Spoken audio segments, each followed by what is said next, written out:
Hello guys, welcome to my YouTube channel tactical transfer. So আজকে আমরা আবার কিছু ফুটবল নিউজ এন্ড কিছু তথ্য তোমাদের সামনে নিয়ে এসেছি আজকে নতুন ভিডিওতে। চলো ভিডিওটা শুরু করা যাক। সো ফার্স্ট যে ভিডিওটা আমরা স্টার্ট করবো যাকে দিয়ে, সেটা হচ্ছে মার্কাস রাশফোর্ড।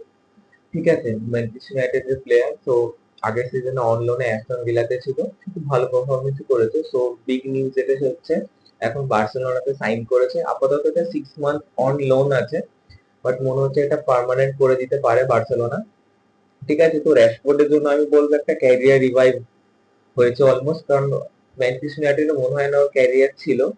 ঠিক আছে, তো সেই জন্য বায়ার্ন মিউনিখেও লিঙ্ক ছিল, বাট চলে গেল বার্সেলোনাতে। তো বার্সেলোনাতে অলরেডি লেফট উইং এ তো রাফিনিয়া আছে।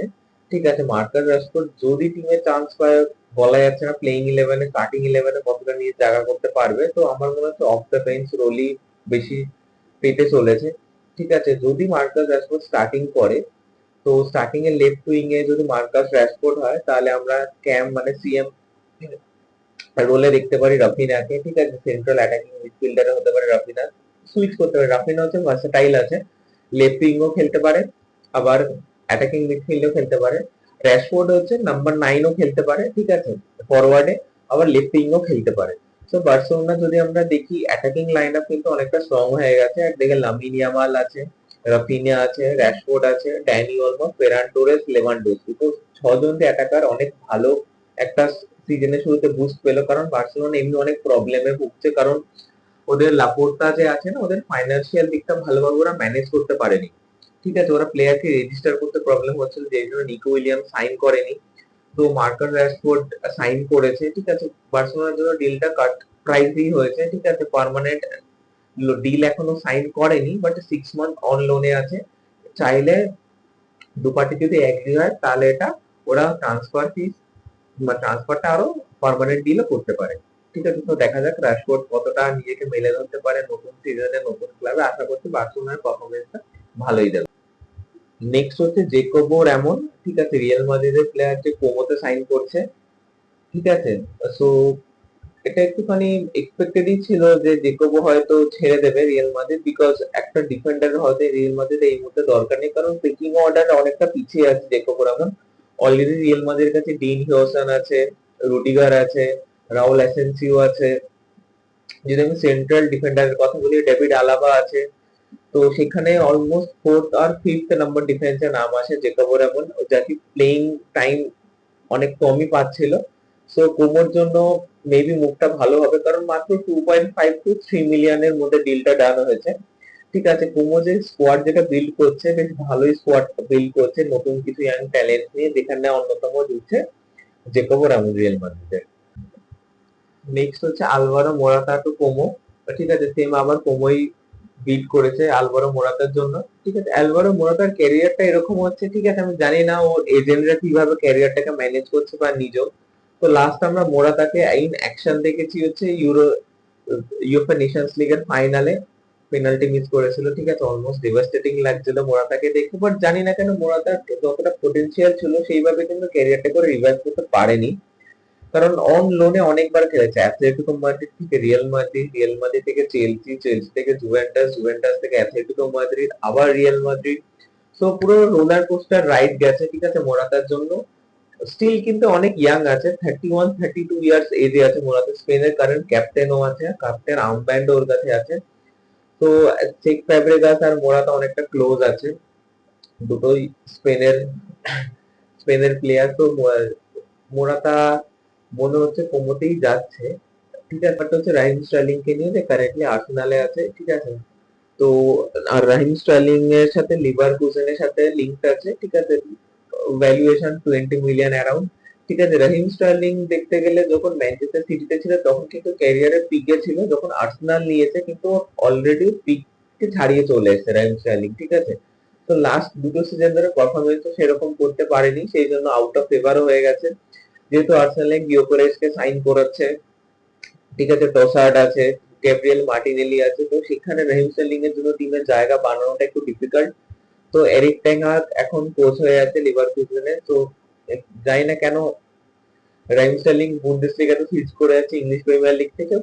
Market value 20 million around. So Leverkusen এরকমই টাইপের একটা স্ট্রাইকার খুঁজছিল যে মার্কেট ভ্যালু একটু কম হবে, এক্সপিরিয়েন্স হবে, যেটা টেন হ্যাগের জন্য ভালো।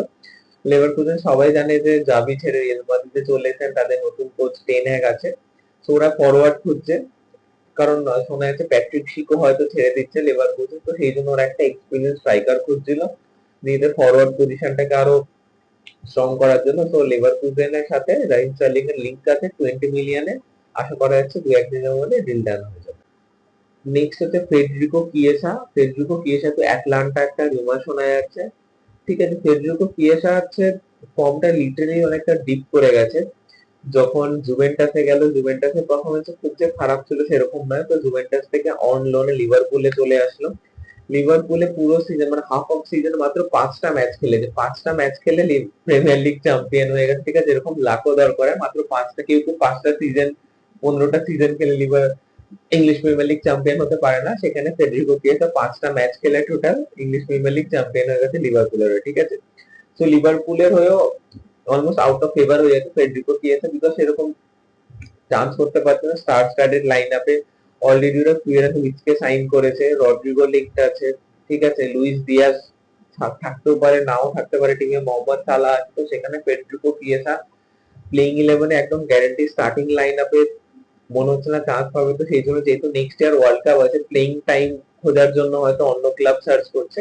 তো সেখানে অ্যাটলান্টার সাথে একটা লিঙ্ক পাওয়া গেছে, শোনা যাচ্ছে গোল 90 তরফ থেকে যে ফেডরিকো কিয়েসা হয়তো আটলান্টাতে যেতে পারে, তবে এটা কোনো কনফার্ম নিউজ না, যেহেতু ভ্যালুয়েশন মার্কেটে কম 13 million. So Atlanta mid table team ইতালির, সো মনে হচ্ছে যেহেতু ইটালিয়ান স্ট্রাইকার আর কোপা ইতালি এত ভালো পারফরমেন্স করেছে, সিরিয়া এত ভালো খেলেছে, তো ফেডরিকো কিয়েসা আটলান্টাতে যদি যায় মনে হচ্ছে নিজের ক্যারিয়ারটাকে আবার একটু মেলে ধরতে পারবে, কারণ এজ এখনো যথেষ্ট কম, এখনো নিজের পিক ফর্মেই আসেনি। তো এখন অন্য কোনো টিমে থেকে বেঞ্চ হওয়ার থেকে মনে হয় যে কোনো মানে মিড টেবিল কোনো টিমে গিয়ে নিজের performance and playing time enhance করলে ইতালির প্লেইং ইলেভেন সামনের বছর ওয়ার্ল্ড কাপ হয়তো চান্স পেতে পারে। So Federico Chiesa to Atalanta একটা রুমার আছে, তো দেখা যাক এটা ডিল ডান হয় কি। নেক্সট হচ্ছে ভিক্টর ওসিমেন। তো গ্যালাতাসারাইতে ছিল হচ্ছে অন লোনে ছিল, ঠিক আছে, নাপোলি থেকে। তো অন লোন থেকে পার্মানেন্ট ডিলে সাইন করেছে গ্যালাতাসারাইতে। ঠিক আছে, ভিক্টর ওসিমেন 26-27 এজ এখন। ঠিক আছে, নাইজেরিয়ান ফরওয়ার্ড। সো যে হিসাবে every year after year 30 to 40 goal deliver করছে, তো ভিক্টর ওসিমেনের জন্য কোনো বড় ক্লাব যে কেন এখন ইউরোপের বড় ক্লাব যে ওকে আগ্রহী দেখাচ্ছে নেওয়ার জন্য আমি এখনো বুঝতে পারছি না। হতে পারে স্যালারিটা অনেক বেশি।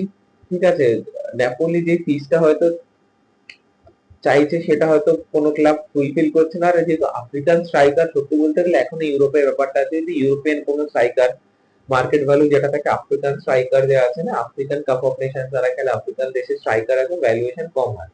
সেই হিসেবে ভিক্টর ওসিমেন এভরি ইয়ারে 30-40 গোলস করছে ইটালিয়ান লিগে খেলে, যেখানে হচ্ছে যে ইটালিয়ান লিগ ডিফেন্সিভ ফুটবলের জন্য জানা যায়।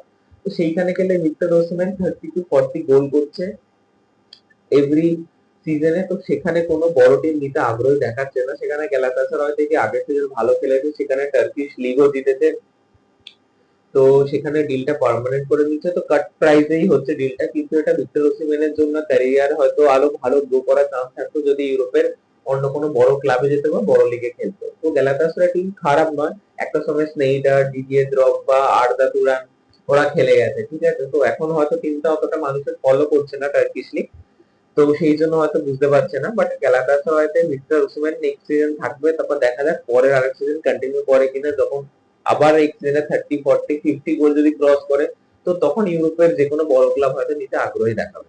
নেক্সট হচ্ছে বেঞ্জামিন সেস্কো আর নিকোলাস জ্যাকসন। ঠিক আছে, যেটা হচ্ছে ম্যানচেস্টার ইউনাইটেডের সাথে লিংক আছে। তো ম্যানচেস্টার ইউনাইটেড একটা মানে ওভারঅল একটা টিমের হচ্ছে ম্যানেজমেন্ট টিম হচ্ছে চেঞ্জ করতে চাইছে। তো অলরেডি দুটো ফরওয়ার্ড ম্যাথিউস কুনহা চলে এসেছে টিমে। ঠিক আছে, তো বুয়েনো চলে এসেছে। তো শোনা যাচ্ছে যে গ্যারাঞ্চো হয়তো ছেড়ে দেবে, আলেকজান্ডার গ্যারাঞ্চোকে হয়তো কাট প্রাইস 30 মিলিয়ন অ্যারাউন্ড নেপোলির সাথে একটা কন্ট্যাক্টে আছে, হয়তো নেপোলিতে চলে যাবে। তো আরো টাইলার মালাসিয়া হয়ে গেল, এরকম অনেক প্লেয়ার আছে যেটাকে ম্যানচেস্টার ইউনাইটেড ছেড়ে নিজের স্কোয়াডটাকে রিবিল্ড করতে চাইছে, যেখানে আরবি লাইপজিগের বেঞ্জামিন সেস্কো আছে, তারপরে চেলসি নিকোলাস জ্যাকসন আছে। ঠিক আছে, যেটা হচ্ছে অলমোস্ট কম্বাইন করলে 50 মিলিয়ন অ্যারাউন্ড তো পেয়ে যাবে মানে অনেক কাট প্রাইস হবে, বিকজ এখন যেই মুহূর্তে ম্যানচেস্টার ইউনাইটেডের কাছে যারা ফরওয়ার্ড যারা আছে, ফরওয়ার্ডের হচ্ছে আমি যদি দেখি হয়ল্যান্ড, রাসমস হয়ল্যান্ডে অলমোস্ট 80 মিলিয়ন দিয়ে নিয়েছে, ঠিক আছে, যেখানে 40 ম্যাচে মাত্র 2 থেকে 3টে গোল আর 3টে অ্যাসিস্ট আছে মাত্র ইংলিশ প্রিমিয়ার লিগে খেলে। তো ম্যানচেস্টার ইউনাইটেডের মতন ক্লাবে যদি এরকম কোনো ফরওয়ার্ড খেলে, তো ক্লাব অবশ্যই দেখা যাবে মানে ফ্যান্সদের তরফ থেকে ব্যাকল্যাশ পাবে। তো সেই জন্য ফরওয়ার্ড নতুন করে আনার চেষ্টা করছে, যেখানে লাইফব্রেকার বেঞ্জামিন সেসকো আর নিকোলাস জ্যাকসন চেলসিতে ক্লাব ওয়ার্ল্ড কাপে আমরা দেখেছি একটা ম্যাচ খেলে রেড কার্ড পেয়েছিল। তো শুরুটা সিজনের ভালো হয়নি, তো দেখা যাক নিকোলাস জ্যাকসন আর বেঞ্জামিন সেসকোকে ম্যানচেস্টার ইউনাইটেড সাইন করাতে পারে কিনা। তো এই ট্রান্সফার মার্কেটের ওয়ান অফ দ্য বেস্ট যে নিউজ আছে সেটা হচ্ছে আমাদের পল পোগবা, মানে পোগ ব্যাক হয়ে গেছে, ঠিক আছে, 3 বছর ব্যান সার্ভ করার পরে এএস মোনাকোতে সাইন করেছে ফ্রান্সের।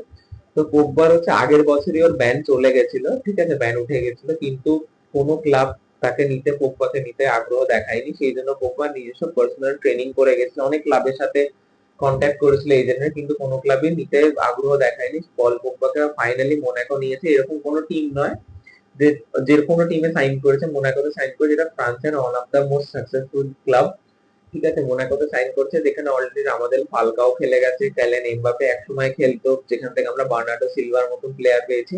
তো আগের সিজনে ওরা লিগ ওয়ানে সেকেন্ড হয়েছিল, তো সেখানে সাইন করেছে পোগবা। তো পোগবার জন্য আমরা সবাই হ্যাপি। তো সবাই মনে করে দেখো, Pogba 2014-2015 one of the most high paid footballer ছিল এক সময়, ঠিক আছে। যখন 2016 ইউরো চলছিল, সেখানে Paul Pogba highest market value player ছিল, যেখানে ম্যানচেস্টার ইউনাইটেড সাইন করেছিল জুভেন্টাস থেকে অলমোস্ট 84 মিলিয়ন দিয়ে, যেটা গ্যারেথ বেলের রেকর্ড 80 মিলিয়নকে ব্রেক করেছিল, ঠিক আছে। তো সেই পোগবাকে আমরা আবার ফিরে পাচ্ছি। পোগবার খেলা আমরা 2014 থেকে দেখছি, কিন্তু এখনো মাত্র 31-32 এজে আছে, ঠিক আছে। মানে আরো দেখতে গেলে ওয়ার্ল্ড কাপও সার্ভ করতে পারবে আর একটা পোগবা, কিন্তু মনে হচ্ছে না যে ফ্রান্সের দিদিয়ে দেশম একদম পুরোপুরি ভাবে আউট অফ ফেভার করে দিয়েছে পল পোগবাকে। দেখা যাক সামনের সিজন কিরকম ভাবে পারফর্ম করছে, সেই হিসেবে ফ্রান্সের ন্যাশনাল কল আপ পায় কিনা দেখার বিষয় আছে, ঠিক আছে। তো আজকের জন্য এই ভিডিওটা এইটুকুনি থাকবে। সবাইকে আমি রিকোয়েস্ট করবো চ্যানেলটা সাবস্ক্রাইব করে দাও, ঠিক আছে। যখন সিজন স্টার্ট হবে আমরা প্রত্যেক ম্যাচ অ্যানালাইসিস, ম্যাচের প্রেডিকশন নিয়ে আসবো আমরা, ঠিক আছে। তো আশা করছি সবার ভিডিওটা ভালো লাগবে। আরো ফুটবলের ব্যাপারে জানতে, নলেজ দিতে please do like and subscribe.